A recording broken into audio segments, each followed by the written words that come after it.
नमस्कार दोस्तों। राहुल गांधी से भारतीय जनता पार्टी, आरएसएस और उनके स्लीपर सेल्स इतनी नफरत क्यों है? क्यों राहुल गांधी के नाम से उन्हें कोई एक डर लगता है? और क्यों राहुल गांधी लोगों के दिलों में अपनी जगह बना लेते हैं? और राहुल गांधी की डिमांड भारत में और भारत के बाहर हर जगह होती है। हर वह व्यक्ति करता है जो समझदार है, जो जानता है कि कौन कैसा होता है। जी हां,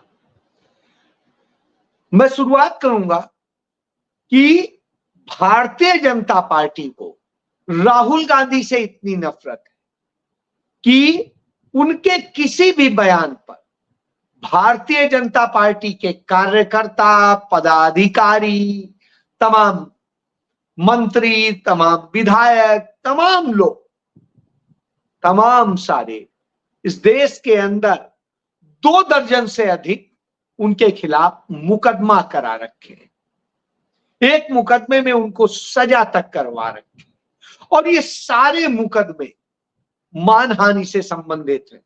और मानहानि भी किस बात पे? कि राहुल गांधी ने वह सही बात कही जो वास्तव में है और उस पर, जैसे सावरकर माफी वीर थे, इस पर होगा। नरेंद्र मोदी जो है, मोदी नाम से जितने सारे लोग जो है भगोड़े साबित हुए या दूसरे पैसा लेके भाग गए, तो वही पूछ दिया राहुल गांधी कि आखिर ऐसा ही क्यों होता है। और तीसरा कि अमित शाह पर हत्या का मुकदमा रहा है, स्वाभाविक सी बात है। और जिस तरीके से भारत में रेप के केसेस बढ़े, उनसे भारत की छवि पूरी दुनिया में इतनी खराब हुई कि इसे रेपिस्ट कंट्री के तौर पे देखा जाने लगा है। यह हालत भाजपा ने कर दी है, नरेंद्र मोदी ने कर दी। आप बताइए इनमें कौन सी बात गलत? आरएसएस अंग्रेजों का मुखबिरी का काम करता था, अंग्रेजों के आगे घुटने टेक के खड़ा था और स्वतंत्रता संग्राम में उसने कोई साथ नहीं दिया। क्या गलत कहा? सच्चाई है। उन्हीं के अपने दस्तावेजों में ये सारी बातें साबित थी। बावजूद इसके राहुल गांधी पर मुकदमा कर दिया जाता है। क्यों? क्योंकि राहुल गांधी से डर लगता है और जिनसे डर लगता है उनसे करते हैं। इसके बाद राहुल गांधी के खिलाफ अनर्गल आरोप दूसरे और मीडिया के जरिए, दूसरे और संसाधनों के जरिए भ्रम फैलाए जाते हैं, नफरत फैलाई जाती है। इसके लिए भारतीय मीडिया का भी इस्तेमाल होता है, इसके लिए कुछ एनजीओज का इस्तेमाल होता है और इसके लिए जो भारत का जो आरएसएस का मुस्लिम मंच है उसका भी इस्तेमाल किया जाता है। उसके सदस्य चाहे पाकिस्तान में हो, चाहे बांग्लादेश में हो या कहीं और हो, उनका इस्तेमाल करके यह काम किया जाता है। मैं इतनी बात क्यों सुना रहा हूं? यह इसलिए सुना रहा हूं कि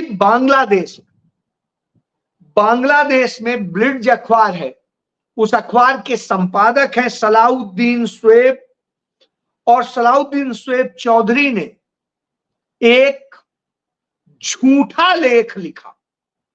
उसमें राहुल गांधी की भारत जोड़ो यात्रा के दौरान जो बच्चों को उन्होंने हेलीकॉप्टर राइड कराई थी, उसकी फोटो शेयर करते हुए कहा कि इसमें जो लोग हैं ये राहुल गांधी के बच्चे हैं और वो जो लड़की है वो उनकी पत्नी है।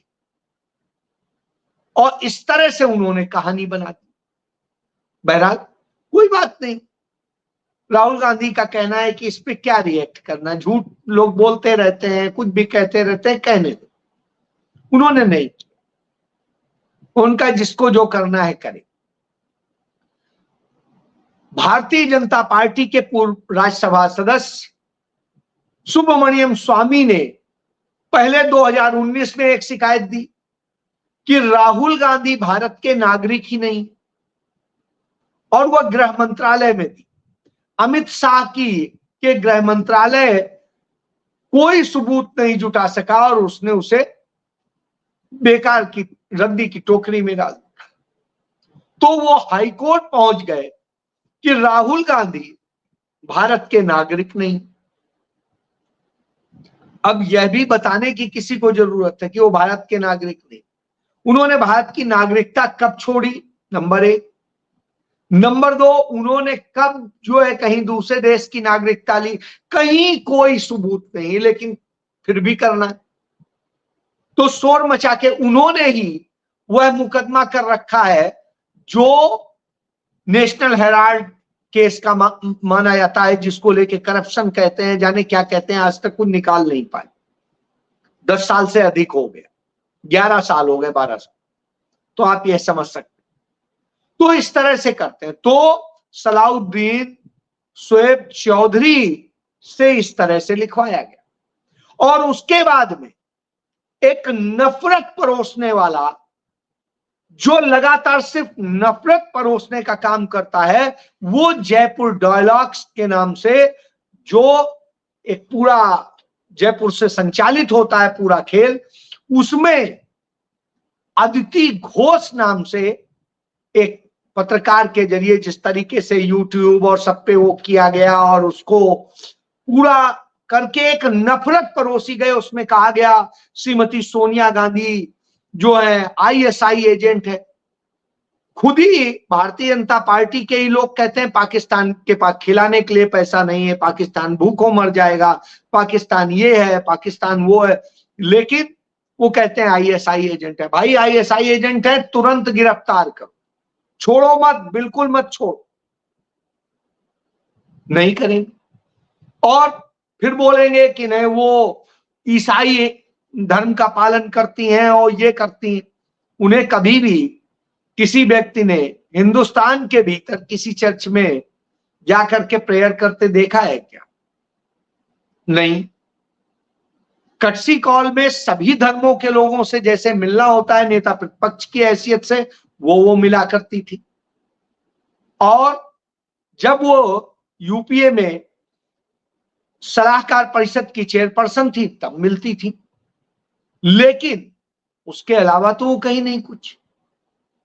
तो सामान्य उसका है। और यदि वो करती भी होती तो धर्म हम सभी का अपना निजी हक होता है, उसमें कोई बुराई नहीं होती। तो इस तरह से करके नफरत फैलाने, लोगों को लड़ाने और दूसरी चीजें करने का काम करना। तो कर्नाटक में कांग्रेस पार्टी के एक कोऑर्डिनेटर हैं श्रीनिवास, उन्हें बुरा लगा और उन्होंने इस पर एफआईआर दर्ज करा। जब एफआईआर दर्ज करा दी तो यही लोग चिल्ला रहे हैं कि ये तो अभिव्यक्ति की स्वतंत्रता पर हमला है, ये उस पर है। अरे भाई, आप किसी को आईएसआई एजेंट कह रहे हैं, किसी को ये कह रहे हैं, या तो साबित कर दो, और नहीं तो ये नफरत फैलाने का और ये जो झूठ परोसने का खेल है, लोगों को भ्रमित करने का खेल है, यह तो मत करो। क्यों किया जा रहा है? क्योंकि राहुल गांधी की स्वीकार्यता बहुत बड़ी है। और इसमें मैं कहूं राजीव गांधी के परम मित्र इसलिए कह रहा हूं, सत्यनारायण गंगाराम पित्रोदा यानी सैम पित्रोदा, सत्यनारायण गंगाराम पित्रोदा यानी सैम पित्रोदा, जो कि भारत में सूचना क्रांति के पिता कहे जाते हैं, father of information technology in India. तो आप समझ सकते हैं कि वो कहते हैं कि उन्होंने तमाम लोगों के साथ काम किया है। उन्होंने राजीव गांधी के साथ काम किया, पीवी नरसिम्हा राव के साथ काम किया, मनमोहन सिंह के साथ काम किया, चंद्रशेखर के साथ काम किया, वीपी सिंह के साथ काम किया, देवगौड़ा के साथ काम किया। लेकिन इन सब के बावजूद वो इन सब में सबसे बड़ा अंतर पाते हैं कि राहुल गांधी उन सब में भी सबसे ज्यादा बुद्धिमान, जिनके साथ उन्होंने काम किया सिर्फ उनकी उन्होंने बात की।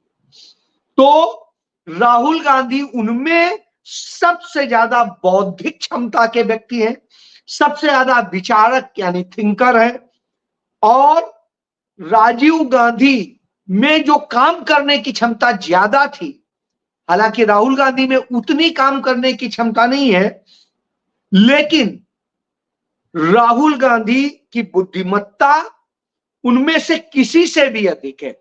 इवन राहुल गांधी अपने पिता राजीव गांधी से ज्यादा समझदार, अच्छे स्ट्रेटजी बनाने वाले हैं, उनमें प्रधानमंत्री बनने के सारे गुण मौजूद।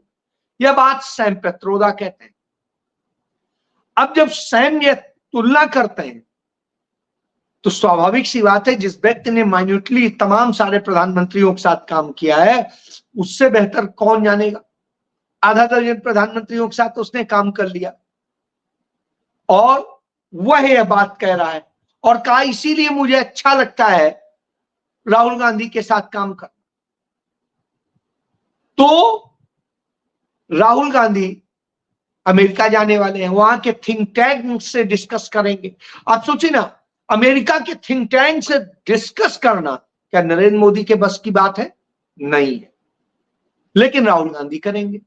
वहां वो यूनिवर्सिटी के स्टूडेंट्स को संबोधित करेंगे, वहां वो और तमाम सारे वर्ग से करेंगे, इंडियन डियास्पोरा से करेंगे, और दोहरा संवाद हो, सिंगल नहीं होगा नरेंद्र मोदी की तरीके से।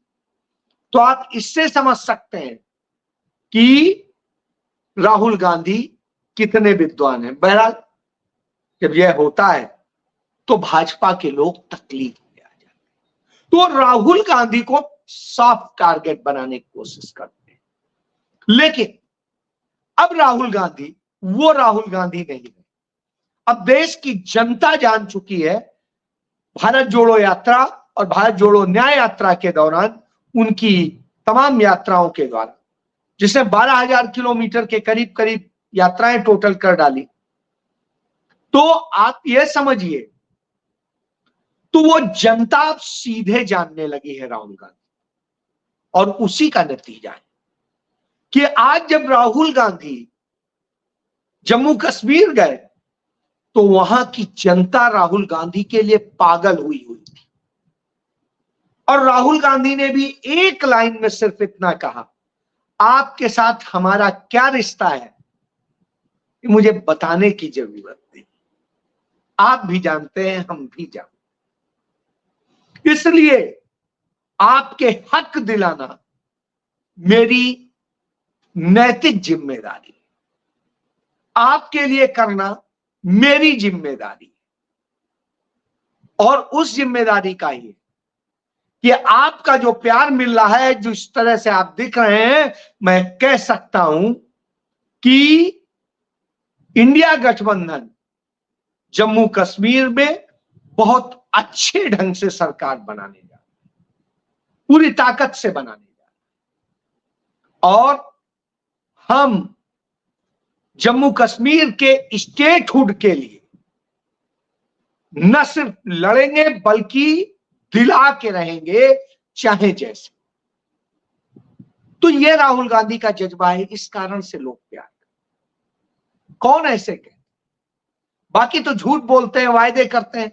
आप 2014 का नरेंद्र मोदी का घोषणा पत्र पढ़ लीजिए, आपको खुद समझ में आएगा कि 99% वो झूठ साबित हुआ, सिर्फ जुमला साबित हुआ, आज तक कुछ नहीं हुआ उसमें। तो यह बताता है, तभी राहुल गांधी ने अपने साथियों से भी कहा, इतनी खूबसूरत जगह है, आप हमें 40-45 मिनट के इसके लिए बुलाते हैं, हमको बुलाइए कि कम से कम हम 2-3 दिन यहां रहें और आपके साथ सबके साथ मिलें, चर्चा करें। ऐसे तो हम चर्चा भी नहीं कर सकते, मिल भी नहीं सकते आत्मीयता के साथ, तो चुनावी मत बुलाई, वैसे बुलाई। बहरहाल मीर ने वायदा किया कि नहीं, हम आपको जल्दी बुलाएंगे, और उस पहाड़ी पे उन्होंने दिखाया कि इस पहाड़ी पे आपको लेके चलेंगे। सबको पता है कि राहुल गांधी में क्षमता है कि वो दौड़ते हुए पहाड़ी पर चढ़ जाएंगे, कैलाश पर्वत पर वो चढ़ के गए बाबा भोलेनाथ के दर्शन करने के लिए, और भगवान शिव के वो भक्त हैं, तो कैलाश पर्वत पर जाकर के, और वो भी पूरी कैलाश की यात्रा उन्होंने पैदल की थी। तो आप समझिए, कैलाश मानसरोवर की यात्रा जिसने पैदल की हो, जिसने केदारनाथ की यात्रा पैदल की हो, वो नरेंद्र मोदी की तरह जहाज से वहीं टपका और वहीं बैठ के ड्रामा करके और चलाया, ऐसा नहीं है। इसलिए राहुल गांधी से इन्हें डर लगता है। तो राहुल गांधी वही बोलते हैं कि जम्मू कश्मीर के साथ धोखा हुआ है, इसे एक राजा बैठा दिया गया, वो राजा जो राज सत्ता 1947 में पंडित जवाहरलाल नेहरू ने खत्म की थी, वही राज सत्ता फिर से बैठा दी गई है, और उसका नाम बदल के अब एलजी कर दिया गया है, यानी लेफ्टिनेंट गवर्नर उपराज्यपाल। तो आप ये समझिए। तो राहुल गांधी इस पे बात करते हैं। राहुल गांधी बात करते हैं क्योंकि राहुल गांधी जनता के हर मुद्दे की बात करते हैं, इसलिए जम्मू कश्मीर उन पे पागल था। और यह असर सिर्फ जम्मू कश्मीर में नहीं, यह कर्नाटक में भी है, यह महाराष्ट्र में भी है, और यह झारखंड में भी है, और यह प्रभाव हरियाणा में भी है। हरियाणा में लोग अपने आप को गर्व के साथ कहना पसंद करते हैं कि हम राहुल गांधी की से, और राहुल गांधी के बब्बर शेर हैं, यह कह के वो गर्व महसूस करते। तो आज जब यह हो रहा है, तो हरियाणा में भी भारतीय जनता पार्टी की नींद उड़ी हुई है। उनके नेताओं की हिम्मत नहीं पड़ रही है कि वो वहां पर दौरा कर पाए। नरेंद्र मोदी की हिम्मत नहीं हो रही है कि वो हरियाणा चले जाएं, चुनाव की घोषणा हुए हो चुका है, और वो जम्मू कश्मीर चले जाएं। आखिरी के कुछ वक्त में भले जाएंगे, और यह हिम्मत नहीं है, भारी भरकम सुरक्षा में चले जाएंगे, चले आएंगे, लेकिन यह हिम्मत नहीं है कि राहुल गांधी की तरह वो चले, और यह हिम्मत उनके किसी नेता में, जो वहां मुख्यमंत्री रह चुके हैं, उन मनोहर लाल में भी नहीं। तो आप इससे समझिए कि राहुल गांधी क्या है। और जब राहुल गांधी की यह बात होती, तो राहुल गांधी एक ऐसा नाम है जिसकी काट भाजपा और आरएसएस के पास। हालत यह हो जाती है कि राहुल गांधी ने कहा जातिगत जनगणना करानी होगी, आप नहीं कराओगे तो हम सरकार बदल के कराएंगे। और राहुल गांधी ने महिला सशक्तिकरण का मुद्दा उठाया, और इसको लेकर के भी कहा था, आज यह स्थिति है कि आरएसएस की केरल में हुई अभी बैठक, जातिगत जनगणना का भी प्रस्ताव सामने आ गया, और महिला सशक्तिकरण का भी आ गया। यानी राहुल गांधी से इतना डर लगता है भाजपा आरएसएस को। तो आप इससे समझ लीजिए। इसके बाद आप देखिए, राहुल गांधी की जब काट है नहीं, तो क्या हो, तो किस तरीके से राहुल गांधी ने हरियाणा और जम्मू कश्मीर दोनों से भाजपा को साफ करने के लिए पूरी रणनीति तैयार कर दी। उसी रणनीति का हिस्सा था कि आज हरियाणा की आन बान शान बजरंग पुनिया और विनेश फोगाट को वो मिले, और उनसे मिलके उन्हें कहा कि आप ऐसा करो कि हम आपको उस जगह पहुंचाएंगे कि आप खिलाड़ियों को फैसिलिटेट करेंगे, खिलाड़ियों के साथ कोई अन्याय न होने पाए, यह आप देखेंगे, तो आपको हम वहां भेजना चाहें, करिए तैयार। खलबली मच गई, हालत बिगड़ी हुई। उधर राहुल गांधी के ही एक लेफ्टिनेंट भूपेंद्र सिंह हुड्डा के बेटे दीपेंद्र हुड्डा, वो लगातार राहुल गांधी की ही तरह उसी टी शर्ट में और निकल पड़े, हरियाणा के चप्पे चप्पे को छान रहे। उधर भूपेंद्र सिंह हुड्डा अपने अनुभव और अपने आकार को लेकर के दिखा रहे हैं। तो आप ये समझ लीजिए कि राहुल गांधी ने जो जोश भर दिया है, उससे हर कोई अब सिर उठा के बात कर रहा है, और भाजपा का सारा नैरेटिव फेल। तो विदेशी पत्रकारों, विदेशी राजनेताओं और विदेशी लोगों से तमाम बयानबाजी कराते हैं। आप याद करिए, लोकसभा चुनाव के दौरान पाकिस्तान के एक पत्रकार से इसी तरह टिप्पणी कराई गई। तो भारतीय जनता पार्टी आरएसएस के कनेक्शन है पाकिस्तान में, बांग्लादेश में और चाइना में। राहुल गांधी ये काम नहीं करते, वो सीधे बोलते हैं, सीधे करते हैं, जिससे भाजपा को डर लगता है, इसलिए वो उनके साथ ऐसे हरकतें करते हैं। लेकिन अब वक्त आ गया है और जनता पूरी ताकत के साथ इसका जवाब देने लगी है। जय